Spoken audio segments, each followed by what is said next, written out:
watching Germantown Municipal Television, your source for everything Germantown.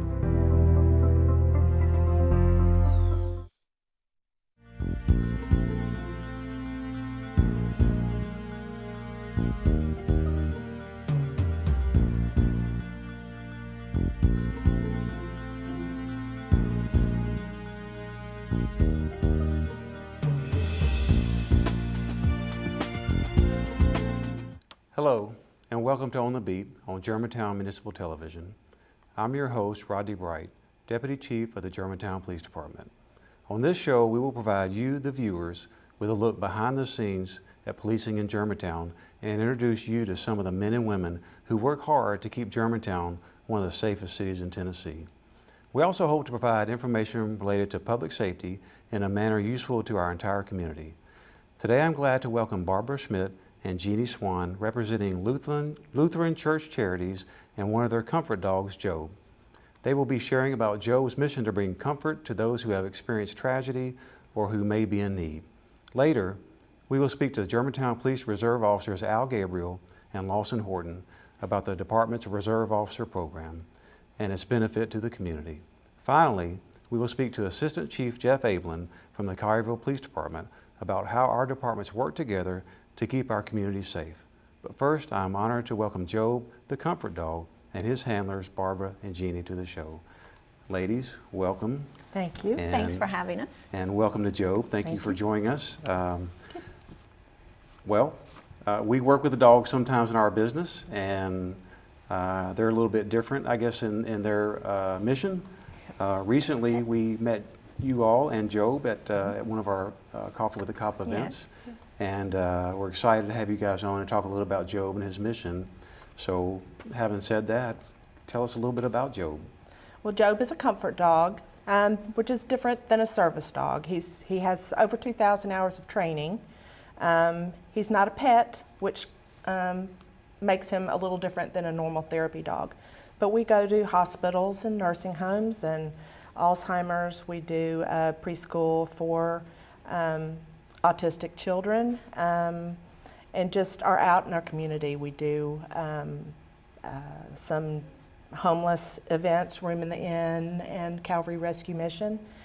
And so he's a bridge for our compassionate ministry at Christ the King Lutheran Church.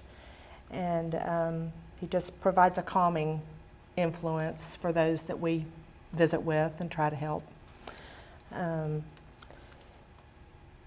He was trained in Chicago, Illinois through Lutheran Church Charities. He's part of a national ministry. So there's about over 100 dogs in 22 states with this organization, and then they train them and then place them in affiliate Lutheran churches around the country.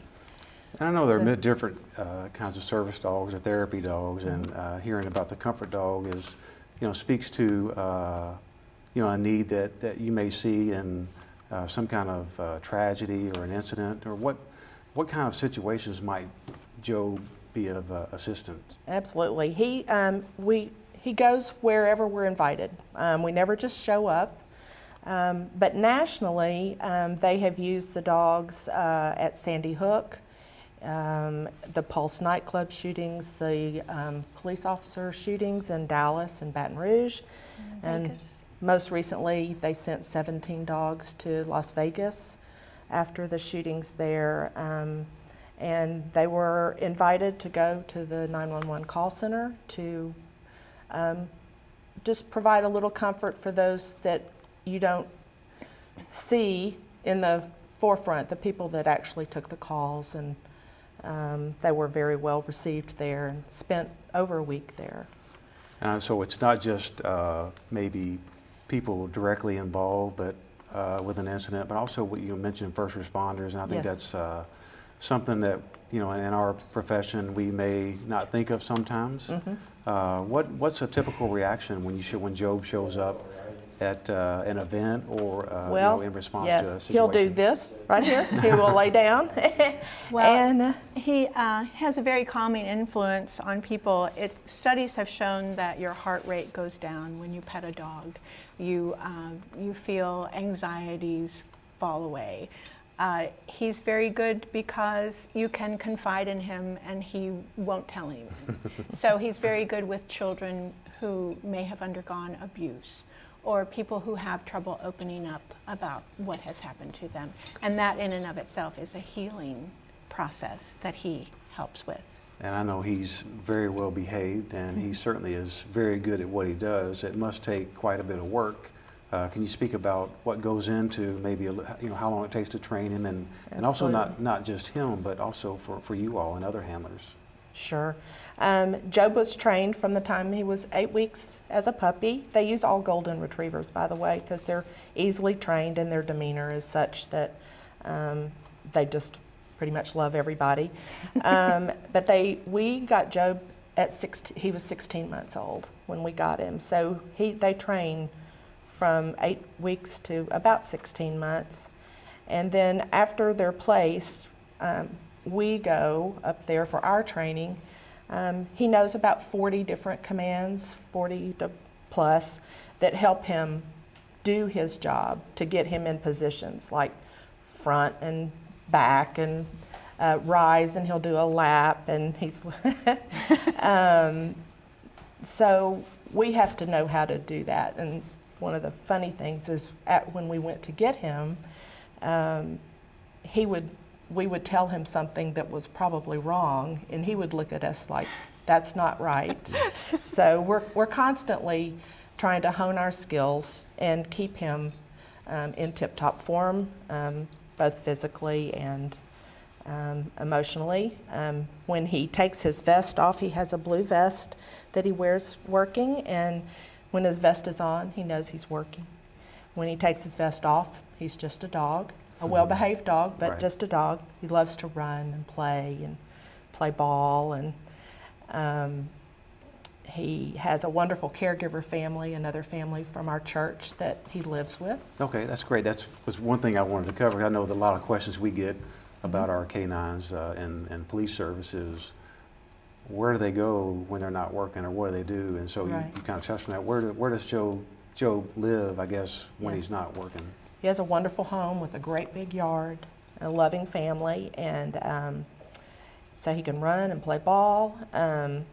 He also gets to go to church. He goes to church every Sunday, but at church during the week, we can invest him and at some point and have playtime, and he gets lots of exercise. He's very popular with the children in our school. We have a preschool through 8th grade, and he goes to all of their events, and they just mob him when he comes around. Well, even as the kids here at this school, I believe, got to meet Right. Joe in an impromptu visit this morning. Yes. If someone wanted to know more about Job and the services that you all offer through the Comfort Dog program, how would they learn about that? And what if they had a need? How would they get in touch with you? Well, they can call the church, 901-682-8404, and ask for Barbara. She's our ministry leader. You can also go on his Facebook page. He has his own Facebook page, Job Comfort Dog, and you can contact us that way. He also has an Instagram, and he's very social media conscious. Well, I've learned a lot about Job in a few minutes and getting to meet you all before today. And on behalf of law enforcement and first responders, thank you for bringing this service to us and to others that may be in need. And thank you all for joining us today. And thank you for what you do. And certainly thanks to Job. It's time to take a short break. When we return, longtime reserve officers Al Gabriel and Lawson Horton will join us to talk about the GPD Reserve Officer Program. Please stay tuned.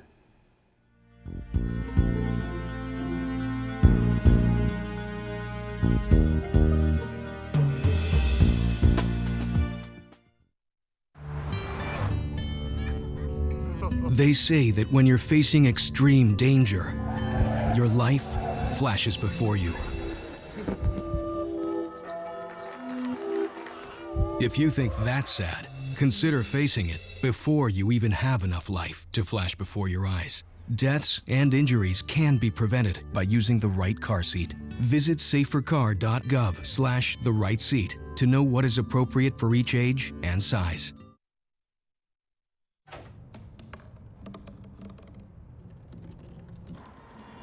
Everybody has a dream.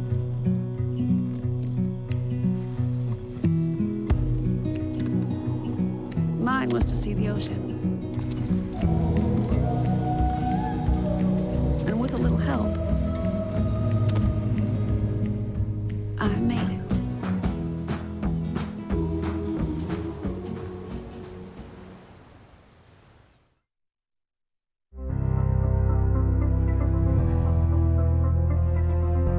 You are watching Germantown Municipal Television, your source for everything Germantown. Welcome back to On the Beat. The police department is responsible for providing public safety at many special events which take place throughout the year. The department has a group of volunteers who allow for proper staffing at these events, as well as performing other department-related activities. That group of dedicated individuals are also known as reserve officers. Here today to discuss our reserve officer program are two long-serving members, Gabriel and Lawson Horton. Gentlemen, thank you both for joining us today and talking a little bit about our reserve program. Just by way of introduction, I guess I'd first let our viewers know about maybe how long each of you have been involved with the reserve program. Want to go first? Sure. I've been involved since 2003. I've enjoyed it immensely. It's been a real rewarding experience for me. And I've been serving since 2002. I just had my 15th anniversary in September. And like Lawson said, it's just a great experience. It's a great way to give back to the community.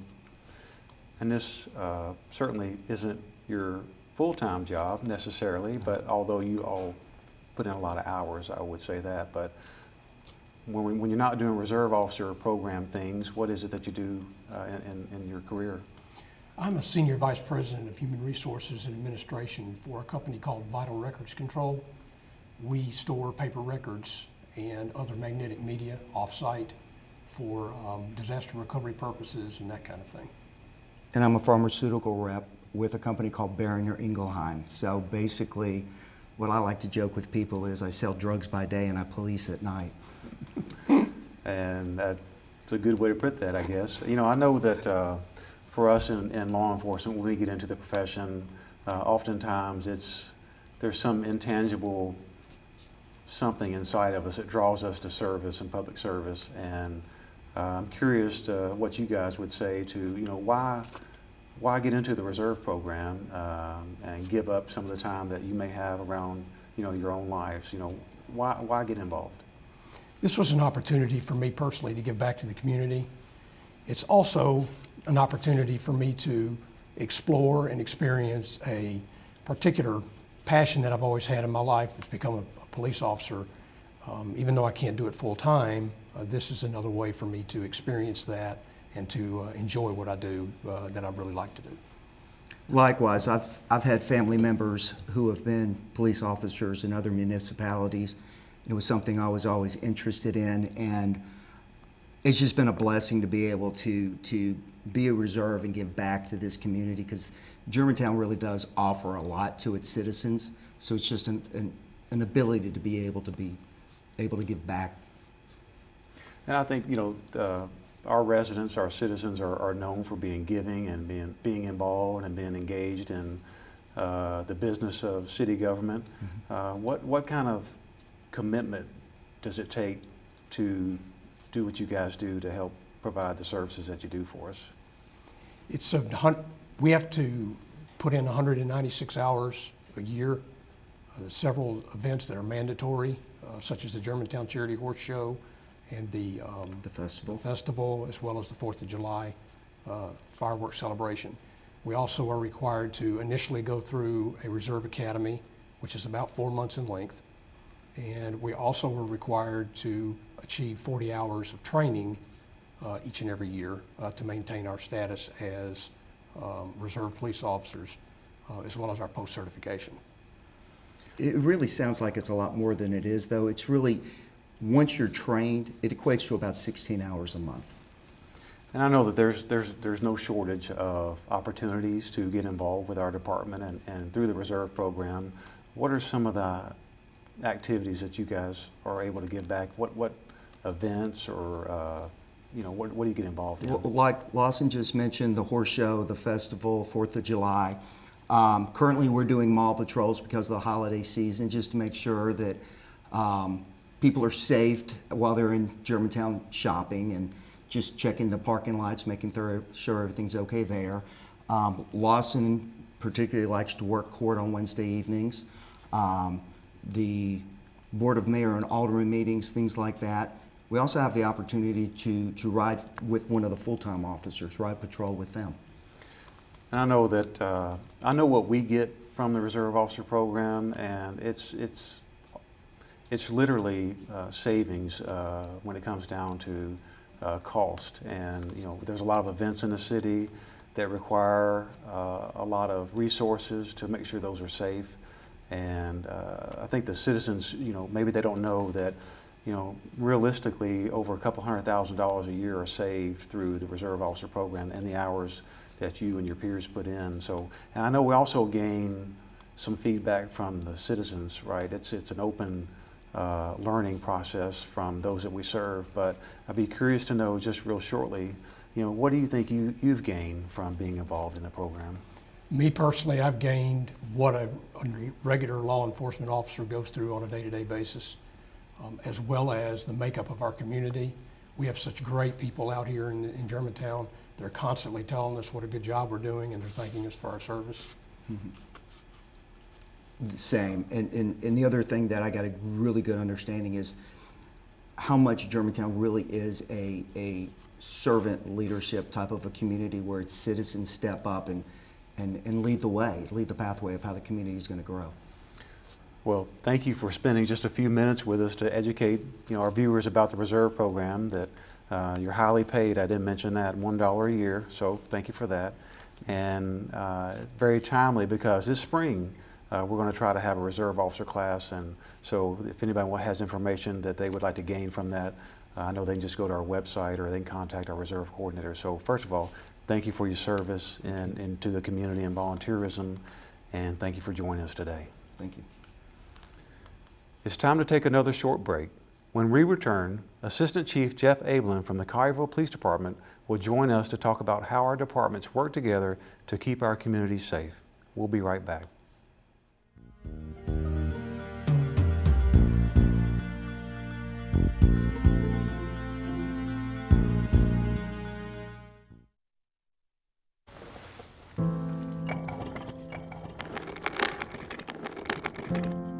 Maybe he's really focused. Hey, Michael. Michael. Maybe he likes spinning the wheels. Maybe he just loves trucks. Maybe he's just being a boy.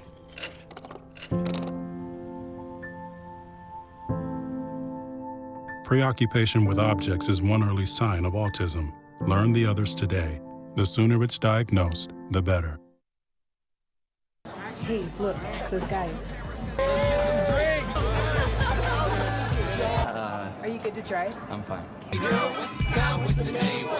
How many did you have? I should be fine. You should be? Go and step out of the vehicle for me. See ya, buddy. Good luck. So turns out, buzz driving and drunk driving, they're the same thing, and it costs around $10,000. So not worth it.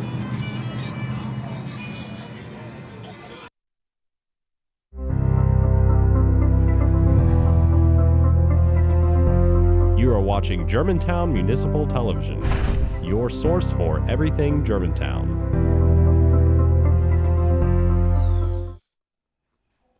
Welcome back to On the Beat. I'm your host, Deputy Chief Rodney Bright. We like to dedicate a segment of our show each month to highlighting the many partnerships that our department enjoys with other law enforcement agencies in our area. One of those key partnerships is with the Town of Collierville Police Department. Joining us to talk a little bit about that partnership is Assistant Chief Jeff Abeln. Chief, welcome to the show. Thank you. Appreciate you having me. Just in order to introduce yourself and get a little bit to our viewers, tell us a little bit about how long you've been with your department and maybe what your role is day to day.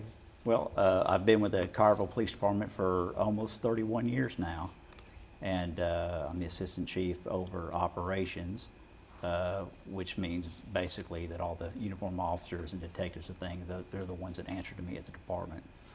And I think our viewers would probably, I don't think they'd be surprised to know that we work a lot together. Sure. And we deal with similar issues, and our communities are very similar in makeup. How big is the town of Collierville Police Department now? Well, we've got 102 police officers, and the community is almost 50,000 residents. So both of our departments and both of our cities are very comparable in size and what we offer to the community. Talk a little bit about the things probably that you and I deal a lot with. It's feedback and staying on top of crime and trends and things like that. So far for 2017, what would you say about crime in the town of Collierville? Well, I think that both communities are probably seeing the same type of crime, and I know over the last year it's really been a challenge for us, both communities, just try to stay ahead of auto burglaries, things like that have been a challenge to us, and trying to get the message out to the public to help us in solving crimes. And that message for us, I know oftentimes we get on social media and we work with our community and we enjoy a great partnership, but we're not in their neighborhoods 24/7. What are some of the messages that you have for your residents that maybe would also be true for our residents as far as how can they help us address the crime problem? Well, I know in Collierville we always tell people to don't feel bad or don't hesitate about calling the police. That's what we're there for. We're here 24 hours a day, and we ask them to pick up the telephone if something just doesn't look right or something doesn't feel right, to give us a call and let us know and have us come out and check it out, and hopefully that everything will be okay. But we need those eyes from the community to help us to locate crime and to keep things safe in our community. And I think that's a big part of what we do, and they should understand that crime really doesn't know where Germantown begins and Collierville begins as far as the jurisdiction and whatnot. And just like to talk just a little bit about the relationship between our department and your department. I know that our relationship goes back a long time. And I think that's critical to the success of both of our towns. Can you talk about the importance of that partnership and maybe just partnerships in general in our area? Well, I think one of the most important things you said is that the crime knows no boundaries and doesn't know city limit signs, and so all of us are really in this together, and the challenges that Germantown sees are the same challenges that we see in Collierville, and we really have to work together to be able to try to solve the problems that are seen in both of our communities. And our two communities, police departments, have such a great relationship. We have for many, many years, whether that's working together, training together, networking, meeting with each other, and talking about the challenges and trying to come up with solutions that really affect all of us and all the communities in this area. I know for us, our western jurisdiction borders Memphis, a large city, and we talk a lot about that relationship and staying in touch with our peers over there as well. What about on the east side of you guys? I know that you have, you actually, I guess, border North Mississippi and in Fayette County. What are those relationships like? We do. We border Mississippi on the south, of course, and then Fayette County on the east. And we try to have the same relationships with those jurisdictions over there in those two locations that we do with Germantown. But I will say our relationship with you guys is probably stronger than it ever has been, and it's important for us to try to keep those relationships together, to work together. I know that we recently have looked internally. We're in a Tennessee accredited agency, and just one thing that I thought of about that, speaking to professionalism, is I know that your department has been accredited nationally through Collierville for some time. Can you just talk about what that means, to achieve, that? I know it's been recurring for a number of years now.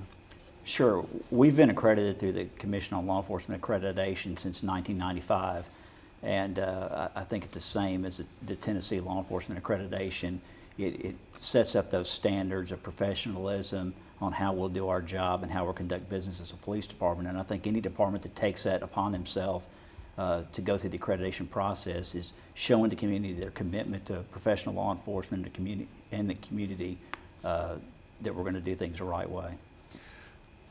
We enjoy great support from our community. I think you may have touched on that earlier.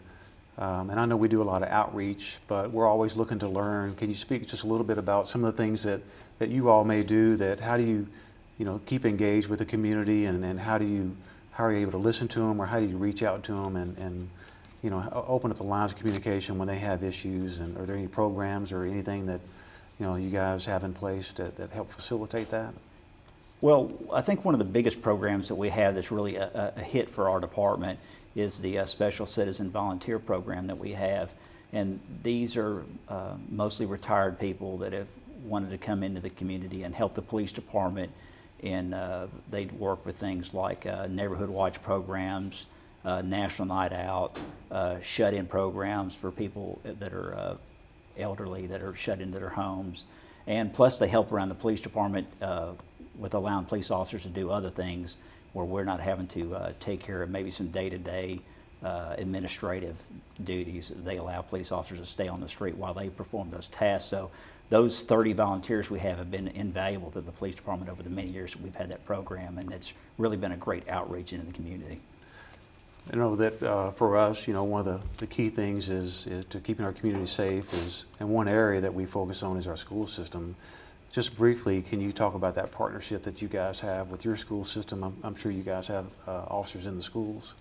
Sure. We at Collierville have had officers in the schools for many, many years. We were the first department in the state, I believe, to have officers in all the schools.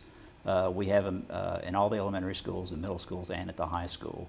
And we really find that that's been very beneficial to us by having those partnerships with the school system.